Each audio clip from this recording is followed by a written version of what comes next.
Okay, this is the video for Module 7, and I thought I'd change the scenery a little bit. You can see all the beautiful snow out in my backyard.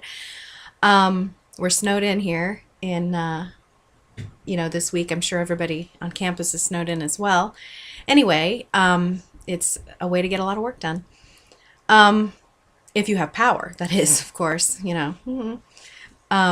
Anyway, so this module, Module 7, is essentially, it's got two different components to it. It talks a lot about, you're going to learn a lot about education and the role of segregation in the educational history of this country, as well as another component with the Darling Hammond and Ravitch books, and they're talking more about essentially good examples and bad examples of how states have approached educational initiatives, funding, management, of education within states.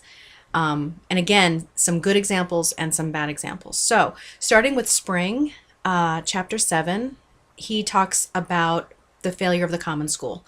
The common school ideal was to bring all kinds of people together, rich and poor, different classes, into one schoolroom in order, different religions, different everything, hopefully, right? Different ethnicities, into one classroom. That didn't work because there's just, too much discrimination at this time in the country. And so segregation exists, which pretty much, ruins the common school ideal. It also ruins it because of, from the previous chapter about, the parochial schools, the Catholic schools that end up popping up because they don't want to participate in the Protestant dominated school systems of New York and so forth. So anyway, there's a PowerPoint about chapter 7, and that one also brings up some issues of Booker T. Washington and W.E.B. Du Bois, and their differing views about segregation, about educational initiatives for African Americans, and essentially their different ideas about how to improve the status of blacks in this country at the time. They have very different ideas about this. There are two little mini biographies embedded in the PowerPoint lecture. I think it's PowerPoint number 13. Make sure you download the PowerPoint so that you can watch it in slideshow mode, and that way the links to the little mini biographies will work. The discussion prompt for Module 7 is about the differing views between Washington and Du Bois as well. PowerPoint, oh, I'm sorry, that was PowerPoint number 12, I think. Anyway, PowerPoint number 13, I believe, is a separate PowerPoint that expands on education and segregation. It expands more on segregation that existed across the country, not just in the South of, blacks or other ethnicities and whites, but also in California. There were Asian schools. In San Francisco, there were Chinese schools where only Chinese were allowed. There were segregation of Mexicans from from whites in many, Texas all the way to California. There's some different court cases that, of course, are very important that come up. And again, that PowerPoint, make sure you download it because there's an embedded video and it has to do with the Mendez v. Westminster case, which happens, I believe, in 1948. And that is 6 years before the Brown v. Board of Education segregation case. So that's a very important little piece of history that many people don't, know about. Anyway, so you're going to learn more in that PowerPoint about education and segregation across the country, about the Native Americans and their segregation, and then their fight eventually to take back their own educational system. And then there's a little bit in that PowerPoint as well about how do we define race? How ultimately have we come, there's many different standards and ways that historically people have defined race, but how do we define it now? And I think what you'll find is that most sociologists, anthropologists, psychologists basically say that it is not, scientists say that it's a social construct. It's not, it's about how you identify, and it's about, the census, the U.S. Census Bureau accepts whatever you mark on the census, packet. They're not going to come and do a DNA test on you or something. So, Anyway, so it's interesting the way that definitions of race have changed over time and how that's affected the school systems. Um, let's see. In the Darling Hammond book, I'm giving you a break. You're not going to have to read all of her examples of the different cases, the different states, but just understand if you want to go back and flip through, it's interesting just to look at her charts, sort of, and her graphs that she has. You know, she's very thorough about her data. She talks about the story of Connecticut and North Carolina and how they were very good cases of investing money, of taking more money. Yes, does money help? She says yes, of course it helps, but you have to invest it properly and you have to do the right things with it. So she found that if you invest in teaching, the closest to the children is where it works the best, where the money helps the best, is when it gets closest to the children, meaning in the classroom, the development of teaching, a good quality teaching force, leadership development within the schools, and then of course even early childhood development, early learning development is also very crucial, she found. So she also then of course gives a really bad example, and that is of California and how mismanagement, neglect, complete non-enforcement of existing policies and rules, poor funding.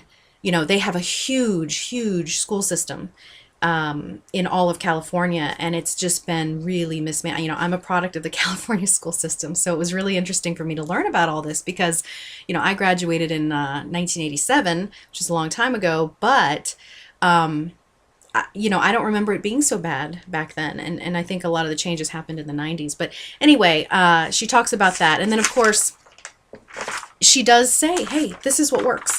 According to our data, we found that these things are what works with the different states. We have examples, we have research, we have data. So why aren't states using this data and going forth with it? And that's probably a tougher question.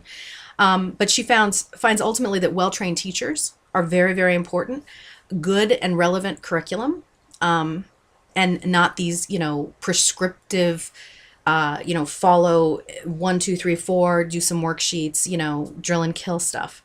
Personalization, where you can develop a positive relationship and real relationships between students and teachers. And then skilled leaders who can actually develop all of these things and can support teachers. These are all things that she finds have worked within school systems to increase learning, to increase standardized test scores, to increase everything, to reduce the achievement gap, and so forth. And then, of course, in Ravitch Chapter 5, part of your assignment for your journal assignment this time around is to summarize Chapter 5. So I'm not going to do it for you, but I want you to keep in mind, again, I think she shows a bad example of how a system can and in this case, it was just New York City's example because it was how the mayor, Bloomberg, takes over, and that whole story. It's a very interesting story of applying a business model to, an educational system and what happens. And of course, giving all the power to the mayor and not having sort of a school board and, a superintendent, and in this case, a mayor, not having a balance, not having these checks and balances put in place, but basically having one person in control of everything, sort of a dictator over a school system and what can happen if that happens. So what lessons can be learned? What lessons can be learned from that? And that's essentially going to be your journal assignment this time around. Okay, so you're going to need to work on a current event for next time. It's not due this time, but be looking for another article. If I find one that I think is relevant or a good one, I'll go ahead and post it again if that helps. But again, I think you have an idea of they were very good. Make sure you follow the format. For your key words that you identify. If you do so in just a narrative, if you underline them or highlight them, bold them somehow, it helps me easily grade it a little bit better. Anyway, let's see. So you're working on your current event. Okay, so the next module is going to be Module 8. And that will be a separate module, but I will also open up the midterm module next week. Next week. And with Module 8. Now that midterm module, I've decided you're not going to do a multiple choice, the standard test that I was going to give you. I've changed my mind. I found a really interesting video that I'm going to have you view, and I'm going to have you respond to the video, and I'm going to have you incorporate everything you've learned so far in the readings and in the PowerPoints and everything. And it's just going to be a 4 to 5 page essay format that you're going to respond to this video, and you'll get more information about it. But it's not going to be, again, I was going to do a traditional midterm. I have a traditional midterm that I usually give, but I'm going to do a little different this time. So we'll see how that works. Anyway, that's coming up in Module 8, and I think that's it for Module 7. So I hope that everyone is progressing along, and if you haven't given me your presentation topic, you need to email me, please. And some of you still haven't given me your field experience placement, so do that soon, ASAP. All right, see you next time.